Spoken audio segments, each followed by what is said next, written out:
મહત્વના સમાચાર અનિરુદ્ધસિંહ જાડેજા કે તેઓને હવે મોટો ઝટકો મળ્યો છે। અનિરુદ્ધસિંહ જાડેજાને મોટો ઝટકો।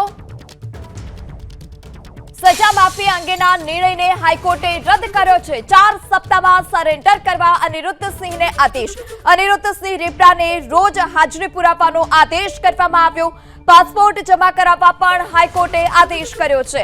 પોપટ સોરઠિયા હત્યા કેસમાં કોર્ટનો મોટો ચુકાદો। અનિરુદ્ધસિંહ જાડેજાની સજાને સરકારે માફ કરી હતી। વધુ માહિતી સાથે સંવાદદાતા તેજસ મહેતા ફોન લાઈનથી જોડાઈ ચૂક્યા છે। તેજસ, અનિરુદ્ધસિંહ જાડેજાને મોટો ઝટકો, કઈ કઈ દલીલો થઈ, શું વધારે વિગત? જી, આ પહેલા વિસ્તૃત દલીલો ગુજરાત હાઈકોર્ટ સમક્ષ થઈ ચૂકી હતી અને ત્યારબાદ હાઈકોર્ટના જસ્ટિસ એચ.ડી. સુથારે આ બાબતે ચુકાદો અનામત રાખ્યો હતો। મુખ્યત્વે જે સરકારનો નિર્ણય હતો તે વ્યાજબી હતો તે પ્રકારની એક રજૂઆત કોર્ટ સમક્ષ કરવામાં આવી હતી અને માત્ર અનિરુદ્ધસિંહ રીબડા નહીં, આ સિવાય પણ અન્ય કેસોની અંદર સજા માફી અંગેનો જે રિપોર્ટ હતો તેના ઉપર સરકારે નિર્ણયો લીધા હતા તે પ્રકારની પણ રજૂઆતો કરવામાં આવી હતી। કોર્ટે પણ આ જે સજા માફી કરવાનો જે હુકમ છે તેને લઈને આ પહેલા પણ સીધા સવાલો ઉભા કર્યા હતા। ત્યારબાદ કોર્ટે ચુકાદો અનામત રાખ્યો હતો। જે ચુકાદો જાહેર કરતા આજે કોર્ટે અનિરુદ્ધસિંહ જાડેજાને મોટો ઝટકો આપ્યો છે।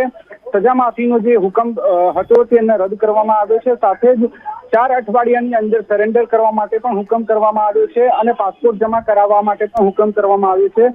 વર્ષ 1988માં કોંગ્રેસના પૂર્વ ધારાસભ્ય પોપટ સોરઠિયાની ધ્વજવંદન કાર્યક્રમમાં પિસ્તોલની ગોળીઓ ધરી દઈને જાહેરમાં હત્યા કરવાનો જે ગુનો બન્યો હતો તેમાં અનિરુદ્ધસિંહ જાડેજાને સજા થઈ હતી અને આ સજાને 2018માં માફ કરવા માટેનો સરકારનો જે નિર્ણય હતો તેને પોપટ સોરઠિયાના પૌત્રએ ગુજરાત હાઈકોર્ટ સમક્ષ પડકાર્યો હતો અને આ નિર્ણય ખોટો હોવાની રજૂઆત કરી હતી। જે રજૂઆતને હાઈકોર્ટે સ્વીકારી છે અને અનિરુદ્ધસિંહ જાડેજાને ફરીથી જેલ ભેગા કરવા માટેનો હુકમ કર્યો છે। 4 અઠવાડિયાની અંદર અનિરુદ્ધસિંહ જાડેજાએ સરેન્ડર કરવાનું રહેશે। જી તેજસ, માહિતી બદલ આભાર।